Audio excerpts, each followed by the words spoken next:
Girard at Large, live from the 2012 Republican National Convention in Tampa, Florida, begins right now. Your number one source for election coverage and analysis. This is Girard at Large. Joining us now is Hooksett Senator David Booten. David is a supporter of Ovid LaMontagne for governor. He's also running for re-election in District 16, I believe it is. Good morning, Senator Booten. Oh, and a very good morning to you, Richard. You sound so wide and awake, David. I'm wondering why I can't be looking across you at the table here in the convention hall. Well, I'm staying with my dad. I'm about 20 miles away from you right now. Oh, well, and you know what? As you were talking, you do sound a bit morning froggy, so that's all right. David, appreciate your being with us on the show here this morning. First, while we're here, why don't you let the folks at home, back home, know what you as a state senator running for re-election are taking from this convention, and what you hope the national direction will be. And what you hope it will enable you as a state senator to do in New Hampshire. Well, thanks for that question, Richard. Here's what I'm taking from it.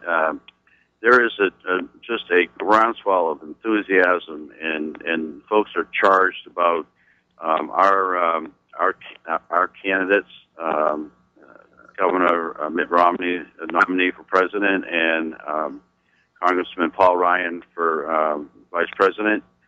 And the message that about American exceptionalism, and that we can do it, and that we can move forward and have a brighter future for our children, and getting people back to work, and that is the message that is ringing loud and clear each and every night. And last night was an exceptional night. We had the opportunity to hear from our vice presidential nominee, Congressman Paul Ryan, and he just, he hit a grand slam last night. It was just exceptional.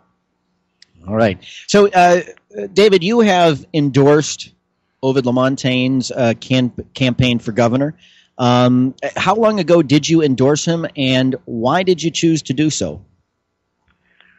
Well, let me answer your first question. I would say it was probably back sometime last winter when Ovid, who I consider to be a good friend and have known for some 20 years now, we sat down, we had a chat, and I truly believe that Ovid LaMontagne is exactly the right person we need to lead our state in the next 2 years, because as you know, and your listeners know, we did many good things over the last 2 years. We cut the budget, we eliminated some taxes, and we're seeing some progress in our economy in New Hampshire, but we still have many of our friends and neighbors throughout the state who are still unemployed. And so we need to continue to focus on that effort to get those people back to work, to grow small business. And we need to keep our finances at the state level in check. And so I believe that Ovid, with his business background, his work in charity, and his years of experience doing many different things, I believe he is the one that is best suited to lead our state in the next 2 years. Our time is 7:09. We're on the phone with District 16 State Senator David Booten. That's Manchester Wards 1, 2, 12, the towns of Hooksett. And David, you also have Bow, Candia, and one other town, right? I have Hooksett, Bow, Candia, Dunbarton, and Wards 1, 2, and 12 in Manchester. All right, Dunbarton was the town that I could not remember. So this segment, by the way, is being brought to us by John Heichel. He's a state rep running for re-election in Goffstown. Currently, he represents the towns of Goffstown and Ware. But because Goffstown grew up and became a big boy, they have their own state reps now. To learn more about his campaign for re-election in Goffstown, go to Heichel for Rep. That's Heichel, H-I-K-E-L, the word for, F-O-R, rep.com. David, Do you think now? So you endorsed Ovid even before you knew there was going to be a primary. You endorsed him at a time when it looked like he was going to be the only Republican running because John Lynch had not yet announced. Had John Lynch announced that he was not going to run for re-election at the time you had endorsed Ovid? No, he had not, but there was a considerable amount of speculation that he was probably not going to run. Okay. And so you've mentioned jobs in the economy, and of course now Ovid does have a primary with Kevin Smith. What do you see as the fundamental difference between Smith and LaMontagne, and why do you think that difference speaks to your candidates? It speaks to your candidate. Well, let me answer it this way, Richard. I think they're both very fine gentlemen, and they have, in their own right, their own experiences and qualifications. I chose Ovid LaMontagne because I've known Ovid for over 20 years, and I believe that he has the savvy and the leadership experience that we are going to badly need in the next 2 years. And so that's why I have gotten solidly behind him and in helping him, endorsing him and helping him to be our next governor. Both Democrats running, former senators, defeated senators, Maggie Hassan and Jackie Silly, have taken aim at Ovid on the social issues, trying to portray him as an extremist, and seem willing to distract the conversation from the broader economic issues that and budget issues the state is facing. Are you at all concerned that the Democrats are going to turn Ovid or try to scandalize Ovid, turn him into this sort of knife-wielding ogre that despises women, and could that be a problem in the general election? Look, Richard, the Democrats at the national level are doing the same thing. They're trying to distract from their problems of a failed economy, a failed energy policy, and so it just follows that as you go down the ticket at the state level, they don't have a message that resonates with people, and so they're going to focus on issues other than what is really most important to people, which is the economy, getting jobs, and so I don't believe that those issues, which are important issues, are going to get in Ovid's way as he moves forward and becomes our nominee and wins on November 6th. And as we wrap up the interview here, David, I'm wondering what you believe should be the legislatures. If you're reelected to the Senate, you'll obviously be in the legislature again. What are the top 2 or 3 issues that you believe that the state needs to tackle immediately, and how do you expect LaMontagne will be a factor if he is elected governor in making those changes come to pass? Well, Richard, I think there's 3 key issues. Number one is the budget. That'll be a very, very important document that will set our policies and our direction for the next 2 years. And secondly is we just have to get the education funding constitutional amendment passed, get that before the voters so that we can target aid to the communities that most need it. Otherwise, we're heading for a fiscal calamity with that the current formula that the Democrats put in place. And thirdly, what I see as I travel across the state and as I talk to other legislators across the state, our roads and bridge infrastructure is very critical, and we need to focus on finding solutions so that we can get more bridges off the red list that are on there now, and we can get funding to local communities, betterment funding, so that they can do some of the projects that they need to get done at the local level. So I think those are 3 important areas, and I know that Ovid, as a candidate, has spoken about those issues. I have spoken with him, and he shares my view, And so I look forward to working with him if we're both fortunate enough to get elected on November 6th. David Booton, Senator from District 16, which includes Manchester Wards 1, 2, and 12 at the towns of Hooksett, Dunbarton, Bow, and Candia. We thank you for joining us here this morning on Girard at Large. David, if people want to learn a little bit more about your campaign for re-election, how can they do that? They can go to the browser and type in teambooton.com. That's teambooton.com. And to learn more about Ovid LaMontagne, it's ovid2012.com. David, thank you for being on the show with us this morning.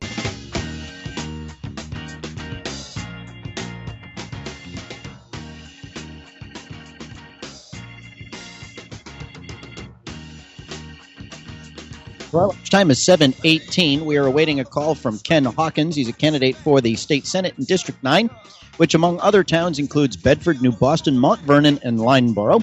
As soon as we have him on the phone, we'll be send him right up here. Hey, Rich. Yes. Ken Hawkins on the line. Okay. Wow, that's fast stuff. Good morning, Representative Hawkins. How are you? Good morning, Rich. How are you today? Fine, thank you. Boy, things have changed a little bit since we spoke yesterday, haven't they? They have? I haven't heard anything. Oh, well, we now know that a complaint was filed with the Attorney General regarding this so-called push polling. Yep. And we now know who filed it. Oh, is that right? Yes, as maybe you were not able to get to whatchamacallit. Oh, my blog at GirardAtLarge.com. Yes. So here's what we learned yesterday. I did a little news reporting and discovered that it was Bedford resident Anne-Marie Banfield who filed the complaint with the Attorney General's office. You know Anne-Marie, yes? Yes. And she says she filed the complaint because the person who made the phone call doing the poll refused to disclose who paid for the call. Then how does she know I did it? Well, I don't know that she knew that you did it. She said that she tried to notify you via Facebook. Did you receive a Facebook post from Anne-Marie regarding the push poll? I had a Facebook that she didn't like it. Okay, and she said because you didn't respond to her Facebook post, she decided to notify the Attorney General's office, and through whatever investigative means, they determined that it was from your campaign, is how I understand it. When they called me, they said that they had a complaint that my campaign was making a push poll and not telling them who paid for it. Now, you have you've been approached by the Attorney General? Yes, I sent him the script. And in the script, does it include a disclaimer? Yes, at the end. The one that's required by the law? Yep.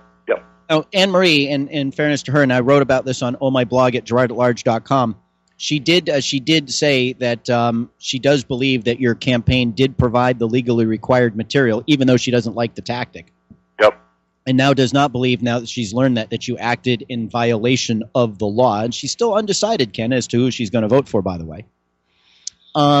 Let's talk about the poll that you did and why you did it. Why go in that direction? We were just presenting some facts and issues to the voters that they may not have been aware of, as we talked about the other day. As my opponent continues to talk about his banking background and how physically responsible he is and his economic background, and really understands the numbers and budgets and on and on. And we said, well, if you know that, then why haven't you told people you went bankrupt and stuck your vendors for $600,000 in unpaid bills? And for our listeners, if you go to ohmyblog.com, the newspaper articles that Representative Hawkins referenced in our prior conversations have been linked to the article at ohmyblog, and they're rather detailed articles. Right. So you think it's fair game that because he's talking about the issues that he's talking about, that people ought to know whether or not you think he's credible on those issues so they can make up their own mind? I do, only to the extent that he has been going door to door and telling people that I'm for raising taxes and I'm in labor's back pocket and on and on. So Yeah, I that said, actually strikes me as odd that the one guy who's running point at the State House to try to reform the pension system is in labor's back pocket. right, I'm What's sure his that, evidence of that? I'm sure that Mark McKenzie and from the AFL-CIO and Dave Lang from the firefighters are going to send me a check. They are? Of course. Well, since I'm in their back pocket, they should be supporting me. Oh, I see. Now that you've learned that you're in their back pocket, Right. you're expecting the money to fall from the sky. Of course. So, Ken, and you, now, I guess what I'm curious about, though, is I understand you're wanting to bring the issues, this information to light. I guess what I'm curious about is why do it through a phone poll like that, as opposed to a mail piece or a radio ad, God forbid, or something else like that? Radio, I can't afford. Oh, I don't have the kind of money that my opponent does. I better send you my rate sheet, Ken. If you can't afford me, that's pretty bad. So, but no, we also had a mailer that has the articles, from the papers and the date that they were published. Now, what do you say to the criticism of people like Anne-Marie Banfield, who, generally speaking, are supportive of you and your record and the issues that you're, that you're fighting on? But they don't like the so-called negative tactic of using a so-called push poll because they say, oh, you're just giving ammunition to the Democrats and it's Republicans attacking Republicans over personal stuff, and they think that that's out of bounds. What's your answer to that, Ken? To a certain extent, I agree. And I was trying to keep everything on the positive. So, but when I'm attacked, I have to, respond. And so this is your answer to the ongoing misrepresentations that he is making about your record? Every other mailing piece, every other thing that we've done, phone calls, polls, everything has been positive and talks about my record and compares our voting records, whether it's Cornerstone endorsements or BIA endorsements, all those type of things. And so you're comfortable with the decision that you've made? Yes. So as we come into the closing, we got less than 2 weeks to go beyond this thing now. What is the strategy? Well, maybe that's a dumb question, but what are your plans for the next couple of weeks, and how are you going to address the voters and maybe try to? Do you feel that there are concerns out there that this phone call has created that you need to address, or is it what it is? I think it is what it is, and I've had a lot of good responses. So from both the mailing and the phone calls. So, and you can't make everybody happy, I suppose. All I'm doing is keeping my head down and working hard, going door to door, and trying to get around to all 14 towns in the district. Now, are you worried that if you're the nominee of the Republican Party here, that you're going to be damaged goods because of what's being said about you, or conversely, if Andy is going to be the nominee, are you worried that this primary has damaged either you and made you more vulnerable to defeat by Lee Nyquist, the Democrat lawyer from New Boston, who is running on the Democrat side? I don't think so. I think that come the 12th, that whoever wins, I know if he wins, I'm going to support him. I'm going to do what I can to help him get elected. And I think that I would hope that he would do the same thing for me.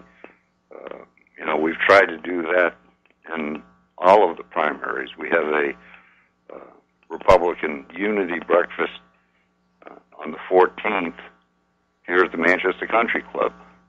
And I'm going to be there no matter whether I win or lose, and I'm going to support the candidates. And whether that's Ovid or Kevin, even though I'm supporting Ovid, if Kevin wins, I'm going to support Kevin. I'm a Republican. And a conservative one at that, based on the ratings. Have you been watching the convention at all, Ken? I have been off and on. I did see some last night, not a lot. I was been on the phone and doing emails and writing thank you notes. So, now, as a state legislator, what do you hope will happen on the national scene? What sorts of changes would you like to see made in the federal government so that you can better do the job that you need to do as a legislator here in the state? I think, as we've stated in the past, we've got to rein in some of the agencies. The EPA is the Employment Prevention Authority now. I mean, they came out with so many things that are starting to kill us. I mean, if you look at the other day, they've now, Obama says we have to have 52.5 miles per gallon in our cars. I don't know what that's going to add to the cost of a new car. It's going to cost $40,000-$50,000 to buy a car as we get down the road. It's that type of thing that's killing us everywhere in the United States. Now, are you worried at all that if the Republicans are elected and they start to downsize the government, that you're going to see a downshifting of expenses to the state, or at least a loss of federal revenues to handle some of the mandates and rules that they impose on us? Well, if there's less money coming from the federal government, that means there's less money that we're paying in. Because, as I've said in the past, the government doesn't make money. The only thing the government does is take my money and give it to you. They just redistribute. That's all they do. And we're paying thousands of bureaucrats down there, 100,000 apiece. I mean, you can't believe some of the salaries that are being paid to these folk in D.C. It's ridiculous. I think I would. Ken, we are out of time, and we'll have to leave it there. If people want to learn more about your campaign for Senate and how they can get involved in the last couple of weeks, how best do they do that? www.kenhawkinsforstatesenate.com.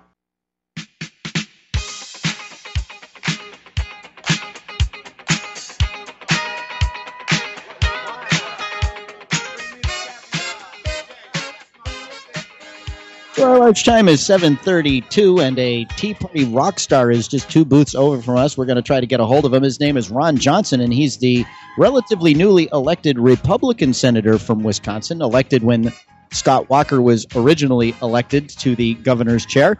And Wisconsin might go all Republican in the Senate, as former Governor Tommy Thompson is in the race to represent his state in the Senate. That'd be interesting. Wouldn't it be interesting? Wisconsin, can you imagine 2 Wisconsin senators that are of the Republican Party? That's Madison and Milwaukee are notorious Democrat hotbeds. Yeah. Madison, Wisconsin has more communists in it than Beijing does, but that would be a remarkable turnaround, and a lot of that has to do with Scott Walker's victory and turning away the recall effort. Absolutely. And he's what are we talking about? That he's the first governor in 20 recall efforts or something like that to survive a recall effort. Yeah. And he is now 10 feet tall and bulletproof in the Republican Party. He is the man. Scott Walker is a name. Paul Ryan really stepped up too. There's something in the water in Wisconsin as far as the Republican Party goes. It's funny how that happens. It seems to come in bunches and groups. Joining us now is Rich Ashew. He's a former candidate for Congress in the 1st District, and he is here with us this morning on behalf of Chuck Rolachek, who is running for the Executive Council in District 4. Good morning, Rich. Rich, how are you? I'm unbelievable, thank you. How are you? I believe you. Well, you might believe me, but what I do, I'm told, is unbelievable. I can't believe you did that. I can't believe you said that. Of course, you're at a convention, and anything could happen. So I guess I'll suspend. I got to tell you something. For the fact that I'm at a convention, I have been historically boring here. I mean, we actually last night we decided to go to the convention hall just because we decided we should see at least a couple of the main speakers in person rather than on our television set. in the hotel room, but I guess when you get up at 3:30 in the morning to do the show, you got to cut yourself a little slack. Yeah, and you got to be a grown-up, but I'm the convention's not over yet, and I'm willing to bet that by tomorrow you'll be pulling confetti out of places you never imagined. Well, I don't think so, because we're actually flying home today after the show, and we'll be back in our super secret Pinardville location for our Friday broadcast. Now, Rich, let's start with the convention. You are paying attention, no? Oh yeah, paying a bit of attention. I'd love to have been there, but I just couldn't work it out this year, and I was not a delegate this year. I've been a delegate in the past, and unless I have something to do, it's quite frankly, just as good to catch it as a media event rather than in person.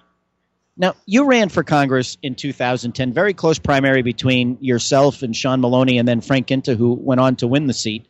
What are you hearing out of the convention today or this week, Rich, that makes you pleased as a former candidate who had a very conservative platform when you ran? What are you hearing today that you're happy with, and what would you like to hear more from as the convention as the convention wraps up tonight? Well, clearly, the over the top thing that makes me happy is the ascendance of Paul Ryan and what he stands for. A lot of us have been kind of Paul Ryan fans for years. In kind of that class of folks who pay attention to free enterprise policies and politics, and he's been the thought leader on that for years before he was a household name. Having him as a household name and what he stands for in his ideas is already a victory. So that's what I'm thrilled about. The president is going to have to confront the issues largely because of the selection of Paul Ryan. So I'm very grateful for that. And then the fact that he delivered in such fine fashion last night. I mean, the speech was he was very good. It was substantively very good. But then, I think because he is on a stage that is new to him, you want to make sure he rises to that, and boy, I sure felt he did. Yeah, he did a great job. So let's get into the nitty-gritty here. I mean, you have an understanding of federal issues and the federal government and how they affect the state. Why don't you share with our listeners a little bit about your personal background and why you understand the operations of the federal government and how they affect the state or business, for that matter of fact? Well, I guess it's a little troubling that we're all so susceptible to federal power. But we are, and never more so than under this administration. I personally, was privileged to spend some time actually working in Washington not long after I graduated college, and got to see, what an incredibly powerful force the federal government is and can be for both good and bad. And, I certainly subscribe, as you know, to the philosophy of less is more when it comes to government. And, what we've seen in the past 4 years is more is not enough. And, I took the opportunity, to try to change things as a candidate, but, I also firmly believe you don't have to be elected to serve. There are other ways, we can be activists, and, my hat is off to you for giving voice to, the issues that really do matter most to us. So, having spent a little bit of time down there, and I also, I work in an industry, defense and technology and aerospace that is closely linked to government priorities, our national security, and then personally, I've been a deficit hawk my whole career, and believe that fundamentally our economic strength is what empowers all the rest of our national strength. And if we don't get that straight, nothing else works, and that is certainly Paul Ryan's message as well. Now, you are here today on our show to speak on behalf of Chuck Rolochek and his campaign for the Executive Council. Rich, knowing what you know about state and federal issues, why do you believe it's important that the voters of District 4 elect Chuck Rolochek? Why do you think he's the guy that what difference do you hope he's going to make? Let's put it that way. Well, yeah, no, and thanks for giving me the time to talk a little bit about Chuck. He's a good friend, and I, I'm not one who gets involved in a lot of primaries. I, usually try to help everybody, but in this case, Chuck is a guy that I can relate to in that he is a business guy. He's made his career in business and wanted to make a transition to public service. He was, he certainly, unhesitatingly supported my campaign for the same reasons. We shared this anxiety over the decisions being made in our elected leadership, and I wanted to do something about it, and 2 years later, now he does. And I really think that's something that needs to be encouraged, especially for the Executive Council. Chuck knows how to watch the nickel, and he's made a successful career doing it. And we, the Executive Council, that is first and foremost their job. I mean, they're going to look at everything the governor does, and if everything goes well, we're going to have a governor who won't need to be watched as much. But this is still, a very important role. Executive Council is very important. And I think Chuck will be a superior watchdog in that role. And he's a good, honest, accessible guy. And I think that that's the sort of thing that should be encouraged. He's the sort of man that should be encouraged, and I'm happy to be supportive of his campaign. Now, Rich, one of the things I want to specifically focus on, because we are at the Republican convention, and there is this emerging battle between several of the states and the federal government over the right and proper role of the federal government, what they can and cannot mandate. Do you see the Executive Council as a governing body here in New Hampshire that can serve as a bulwark against or a firewall against greater federal intrusion? And I take a look at, for example, what the Executive Council did on the question of Obamacare. I take a look at what the Executive Council did on the question of funding Planned Parenthood. I take a look at what the Executive Council continues to do, to our chagrin here in Manchester, by funding these refugee resettlement agencies that keep dropping all these folks in the city of Manchester primarily and wreaking havoc with our schools and everything else. Do you believe that the Executive Council is a governing body that has more to say, institutionally could have more to say about the nature of our state's relationship with the federal government? And if so, do you believe Chuck will be an advocate of get out of my face, Uncle Sam, we can handle it on our own? Oh, I absolutely do believe that. The council exists as a check on executive power. I mean, that is its sole, reason for being. And when you have a governor who is, for whatever reason, whether it's a personal political agenda or just, in my view, it would be a misguided sense of the state's role, who loses sight of where the line should be drawn between federal and state power. The Executive Council, that's why they're there. They're there to place that check on it. And Chuck, I mentioned that he's a business guy.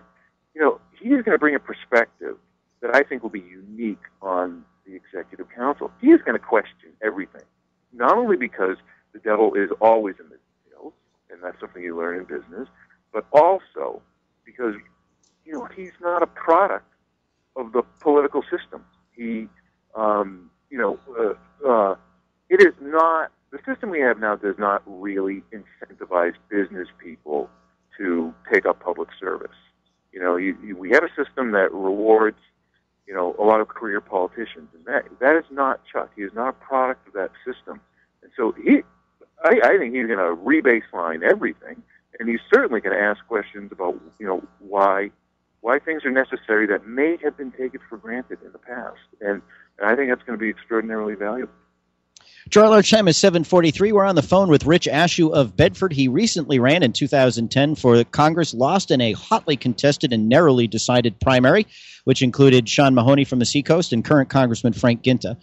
He is speaking on behalf of Chuck Rolacek, who's running for the Executive Council in District 4, which includes Manchester, Bedford, Hooksett, Auburn, Candia, several surrounding towns.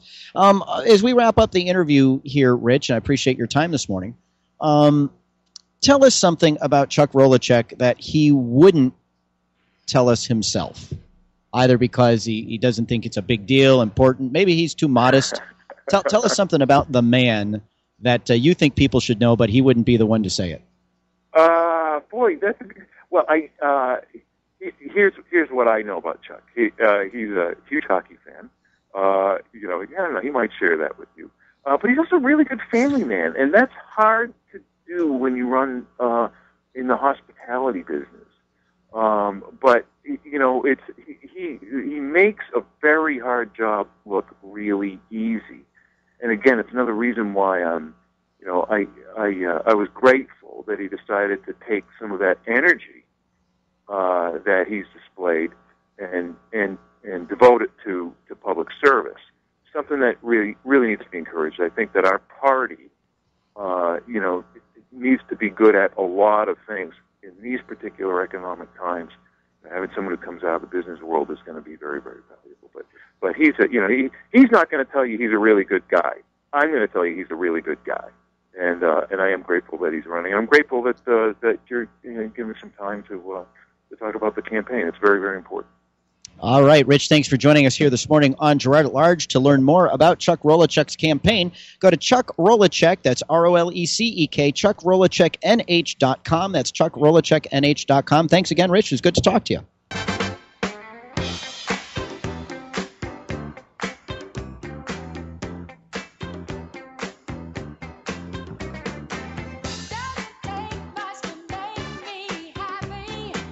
Our time is 6:47. We are awaiting a call from New Hampshire Speaker of the House, Bill O'Brien. Until we have the Speaker on the phone, we'll be chatting. Senator Johnson from Wisconsin made it around the bend without our being able to flap our arms and track him down. So, a rare morning radio row appearance by a major national political figure. Up in the rest of the show, we still have a busy one. Guys, we're just running into the teeth of this one. After Speaker O'Brien, I see Rebecca Kiesling is here. She'll be in the House. We'll be talking to Jane Aiken. She is a Bedford resident, a Tea Party diehard, one of the founders of Tea Party, a founder of a Tea Party organization here in New Hampshire. We also have a national guest regarding something called compressed natural gas, where you can find it in New Hampshire, and why you might want to consider using it. I have to tell you about Jane Aiken. She's very, very particular about how you describe the organization. She's an organizer with the New Hampshire Tea Party Coalition, which is an umbrella group that kind of gets them all together. Because that's one of the big things Jane taught me about the Tea Party is it doesn't have any official leaders. There's no president of the Tea Party or a secretary or treasurer of the Tea Party. It's just concerned citizens doing their thing, getting out there, trying to change their government. And so the New Hampshire Tea Party Coalition kind of just helps them all communicate with each other, and there's no hierarchy and all that. And that's one of the big things they try to specifically stay away from, with no hierarchy. Specifically for that, they don't want there to be, so there's a coordinating. Leaders. There's a kind of coordinate things. There's a coordinator. There's a coordinating hierarchy. So there's no hierarchy. That's what you're saying. Exactly. You got it right. Yeah. But they don't want no boss. And joining us on the line now is the Speaker of the House. His name is Bill O'Brien. He is a state representative from Mount Vernon, and his district includes Mount Vernon and New Boston here in our listening area. Good morning, Mr. Speaker. Good morning, Rich. How are you this morning? I'm very well, thank you. Mr. Speaker, I had the opportunity yesterday to interview former Speaker Gingrich, the man you endorsed for president, and we're looking forward to sharing that interview with our listeners either tomorrow or sometime next week. Well, he's certainly a hero of mine, and I have stayed in contact with him. I was down in Washington, I think about 3 weeks, a month or so ago, and met with him again. I think he has a large role in our party in the upcoming years, and I look forward to staying in contact with him. Now, Mr. Speaker, you undoubtedly have been paying attention to what's happening down here in Washington. What would you like to see the federal government do or not do that would enable us here in the state of New Hampshire to better govern our affairs? To make the same hard decisions that we made, Rich. We hear about spending reductions in Washington, and what they really are just reductions in the rate of increase. Here in New Hampshire, as you know, we actually implemented true spending reductions. We went from $11.5 billion budget down to a budget that is $10.4 billion. And we know that we're through further efficiencies, we can reduce it further. Just think if in Washington over the last few years, not only have they been able to pass a budget, which hasn't been done in 3 years, but that budget implemented true spending reductions. At that point, all this money that's sitting on the sidelines in business and the stock market would rush forward to be invested, and we'd be in a much better situation than we are now. Are you concerned, as Speaker of the House, that spending reductions at the federal level could lead to loss of revenues to the state of New Hampshire, putting additional pressure on our budget here? Well, I'll tell you one area that I'm really concerned is as the federal government tries to push Obamacare onto the state and does it through all these promises of future funding, that's not going to come through. They want us to expand Medicare base by over double what it is now. And their promise is as you expand it, we'll be there with 90% of the funding. You know, a government that can't pass a budget in a 3-year period is not a government to be trusted. Moreover, the economic and fiscal facts are clear for all of us. We're running out of money. We can't borrow 40 cents out of every dollar, and therefore the spending spree is going to have to come to an end. Fortunately, we ended it early here after a 4-year period in New Hampshire. It's been a 40-year period, if not more, in Washington. It's going to come to an end, and states aren't going to be able to rely on Washington picking up the slack any longer. And Mr. Speaker, the state of Alaska has recently filed suit against the federal government because they are subjected to, as we are, the 1965 Civil Rights Act and have to play Mother May I with our redistricting. Do you think New Hampshire should join that lawsuit, or are there other steps we should take to tell the federal government to pound sand we can apportion our own districts without their help? Well, my understanding is that we have a request we've done a formal procedure with the Department of Justice to be removed from the oversight of the 1965 Voting Rights Act. Obviously, it was intended to address situations very different than what occurred in New Hampshire, where essentially a snowstorm on the test election kept down the voting percentages in what was it, 10 towns or something like that. There is really no reason for this oversight. If it comes to a lawsuit, I would be glad to do what I can to help New Hampshire join Alaska and any other states that have taken that step. And Mr. Speaker, you don't normally, I guess, get involved in primary races, but you've seen fit to speak on behalf of at least three of the representatives running for re-election in Goffstown, John Heichel, John Burton, Mark Warden. I'm curious to know why you'd like to see them return to the legislature. Well, I've worked with all three of them. They're both just great representatives. They're hardworking. They understand the issues in Concord. They have the ability, both through their contacts within the community and their understanding of the issue, to move solutions forward in Concord. You know, Goffstown, but from my perspective, more importantly, the state is better off having these three representatives continue to participate in the legislative process. Is there anything in particular about either one of them or all of them that you think is particularly useful to the legislature or particularly helpful to their constituents? Well, I think of each of them and the roles that they've played on their committees. You know, with Mark Warden, he's been on Criminal Justice Committee and really been the voice of reason there, the voice of perspective for people. He's been a great constitutionalist on that committee and has shaped legislation in a much better way than it would have been without his presence. John Burt similarly has functioned on, much of the work in Concord takes place in committees. What people see happen on the floor, they think that is, 90% of what happens. 90% of what happens is legislation gets shaped in committee, and these are just three effective representatives within their committees. They're developing quite a reputation for being folks who know the answer. John Heichel was vice chair of his committee. These are people, members, who are moving from their first and second terms into leadership, and our state would certainly be a poor place without them. Now, what are we going to do with Mike Ball in Manchester's Ward 2, Mr. Speaker? Well, they have a different set of considerations. I'm not sure what we're going to do about this guy. Oh, my gosh. I mean, No, Mike has been great. He really has been, and I know he's active up in the Republican. Mike, you're there, aren't you? Yes, sir, I am. I would only do that if he were here, Mr. Speaker. I'd take him head on. No, I mean, you've been head of the Republican committee there, and Mike has been someone who's just been an effective first-term member, and obviously another person who is moving into leadership positions, and as he has within the Republican Party in his city.